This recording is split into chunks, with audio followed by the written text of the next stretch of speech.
Yeah, kwanza ni mechi ngumu ambayo tutakwenda kushuhudia siku ya Jumamosi katika uwanja wa Sheikh Abed, kutokana na mwenendo wa timu zote mbili na records pia ambazo timu wenyeji amekuwa nazo hasa wanapocheza katika uwanja wa nyumbani. Coastal Union tangu amekuja katika ardhi ya Arusha, nadhani mechi ambayo mpoteza alama ilikuwa ni mechi dhidi ya Young Africans. Alipoteza goli 1-0, lakini mchezo yote aliyosalia alipata ushindi wa alama 3, lakini pia mechi chache akapata sare. Na kwa wao imekuwa advantage kubwa sana kwa maana ya kutumia vizuri katika uwanja wa nyumbani. Na kwenda kucheza na Simba ambayo mechi iliyopita wametoka kupoteza alama 2. Wapo kwenye resi za ubingwa. Unapokuwa kwenye mbio za ubingwa maana yake unatakiwa kukusanya alama zote muhimu. Sasa wao wakaangusha alama, maana yake wanakwenda kwenye mechi wakifahamu ya kwamba mechi iliyopita tulitoka kuangusha alama. Kwa hiyo lazima tuongeze energy kubwa zaidi katika mchezo huu ambao wanakwenda kufanyaje kucheza. Mabora ya vikosi vyote viwili no doubt. Simba yuko na kikosi bora zaidi ya Coastal Union, lakini ubora hauditamani kile ambacho kinakwenda kutokea katika dakika 90 hapa. Mechi iliyopita pale KMC Simba aliscore goli 2, lakini baadaye Coastal Union wakatoka nyuma na wakaweza kuscore goli 2 na kufanya mwisho wa siku mchezo kumalizika kwa sare ya kufungana goli 2-2. Kwa hiyo ni mechi ambayo imekaa kimtego fulani hivi, yani na tahadhari kubwa kwa timu zote mbili.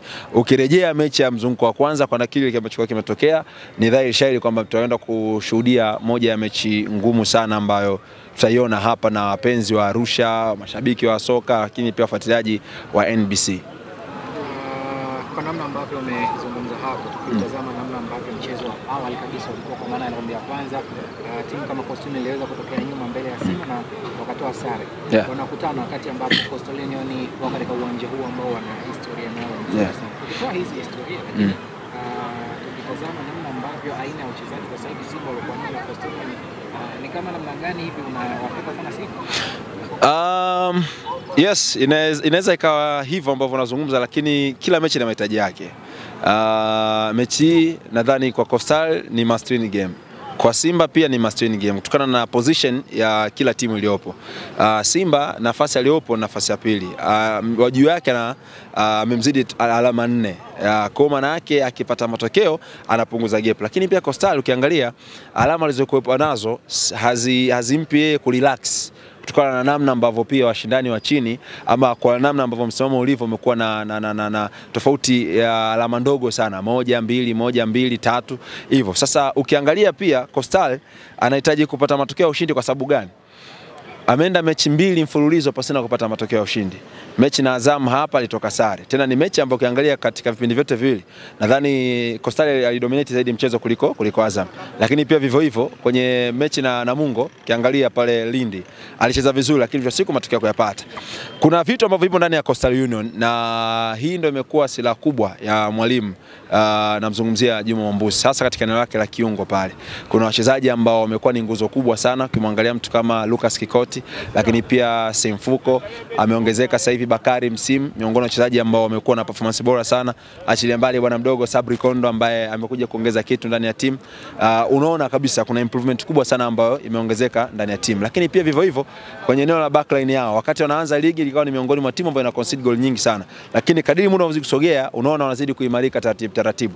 Pale nyuma kwenye ukuta wao ukiangalia unaona kabisa kuna kitu ambacho kimeongezeka, kuanzia goalkeeper Chuma Ramadhani, lakini pia mabeki pale, kuna beki mmoja alitoka kaenda Dodoma Jiji. Watu kamili labda tutakuwa kuna pengo kubwa, lakini aliyopo alichukua nafasi, unaona kuna kazi kubwa ambayo anaifanya. Kwa hiyo changamoto kubwa ya Coastal Union nadhani ipo kwenye eneo la striking. Hiyo ndio changamoto kubwa ambayo binafsi yangu naiona. Wanaweza kutengeneza nafasi, lakini namna gani wanatumia zile nafasi imekuwa ni changamoto. Ukimwangalia mtu kama Mabadi nadhani ndio top scorer wa timu, lakini amekuwa hana muendelezo, kwa maana ile rhythm ya kuscore match to match. Kwake yeye anahitaji kuboresha kiwango chake ili kuisaidia zaidi timu yake. Nadhani anda kama atakuwa niko sawa, kama sio goli 4 basi goli 5. Kwa mshambuliaji ambaye anategemea ndani ya timu, sio goli za kujivunia kwamba nitoke mbele mimi nimefunga magoli haya. Kwa maana yake changamoto kubwa ambayo anakutana nayo ni changamoto za ya ushambuliaji, na nafasi wanazitengeneza nyingi. Namna gani wanazitumia zile nafasi imekuwa changamoto. Ameongezeka Bakari Msimu ambaye ni winga, mara nyingi analazimika kutokea pembeni kuingia katikati. Wakati huo kuna Sabri Kondo pia ambaye ameingia kwenye timu, nadhani ndo mechi zake za kwanza ama ndo hana experience na ligi. Kwa hiyo mwalimu pia anakuwa anampatia nafasi kidogo kidogo, apate nafasi ya kucheza. Kadiri anavyozidi kuzoea, maana yake anazidi kupata experience. Kwa hiyo moja ya kitu ambacho mwalimu wa Coastal Juma Mwambusi anapaswa kuboresha, nadhani katika eneo la ushambuliaji. Anatengeneza nafasi, amekuwa azitumia vizuri. Na ukiangalia magoli mengi ambao Coastal amefunga ni set piece. Kama sio penalti basi ni mipira ya kutengwa. Na uwiano wake kufunga magoli kwenye mechi unakuta 1, 2. Yaani huwezi kuiona Coastal katika game za hivi karibuni amescore goli 3 au goli ngapi. Vinginevyo asifungwe. Ndio maana ukiangalia game nyingi ambazo amepata Coastal sare, ukiangalia tangu raundi ya pili imeanza, alienda kucheza na Pamba akapoteza goli 2. Alicheza na Mashujaa akatoka sare. Alicheza na Azam akatoka sare. Akaenda kucheza na Namungo akatoka sare. Kwa hiyo ukiangalia katika game 5, game 4 zilizopita hajapata matokeo ya ushindi. Kwa nini? Maana yake pia nimezungumza changamoto ya kufanyaje, ya kutofanyaje, kufunga, lakini wanazuia vizuri kama ambavyo nimezungumza awali. Kwa hiyo hilo ndio eneo ambalo mwalimu anapaswa kufanyaje kuliongeza. Sasa anakwenda kukutana na timu ambayo pia ukiangalia goli nyingi msimu ni mipira ya kutenga. Unapozungumzia mtu kama Jean Shalea wa mchango wa magoli 17 kama ndio kwa sawa. Magoli kadhaa penalti, lakini pia fouls ambazo amekuwa anazipiga zimekuwa zinasaidia timu. Kwa hiyo maana yake hapa sasa ni timu ambazo zinakwenda kukutana ambazo kwanza ukiona timu inafunga magoli ya asilimia kubwa ya foul au penalti, maana yake ni timu ambayo inashambulia zaidi katika lango la pinzani. Kwa hiyo maana yake mabeki wanapaswa kwa nini? Wanapaswa kwa makini. Ukirejea kwenye mechi iliyopita ya Coastal na Simba katika uwanja wa KMC pale Complex, Simba alikuwa comfortable okay, tuko tunaongozi wa goli 2-0. Lakini wanasema is not over until is over. Makosa ambayo alifanya golikipa Musa Pippin Kamara alikwenda kwa gharimu. Goli la kwanza alikuwa ni nadhani kama sijakosea Ernest ambaye yuko Singida sasa hivi, basi ni Abdalla, kwa sababu ndio wachezaji walio kufunga magoli. Ukiangalia magoli yote waliofungwa ni mistake ambazo kipa alizifanya. Japokuwa kuna goli moja alifunga Abdalla, nadhani alipiga kabla hujamlaumu golikipa pia unamsifia mpigaji. Alipiga kwenye engo ya mbali ambayo hata angesema afate basi lazima angeagana na nyonga. Kwa hiyo unasifu katika eneo hilo. Sasa ni mechi ambayo kesho kutwa mwalimu wa Simba lazima ingie na mpango kazi wa kupata matokeo mapema. Na akiweza kupata matokeo mapema inaweza kumsaidia yeye kupunguza ile pressure ambayo mfanyaje amekuwa nayo. Kwenye mechi iliyopita dhidi ya Azam, Simba ameconcede goal dakika ya kwanza tu ya mchezo. Tayari ukisharuhusu goli unacheza na timu kubwa, kuna hali fulani inapungua ndani ya timu. Maana yake unakuwa na kazi, equalize then utaanza kutafuta bao la ushindi.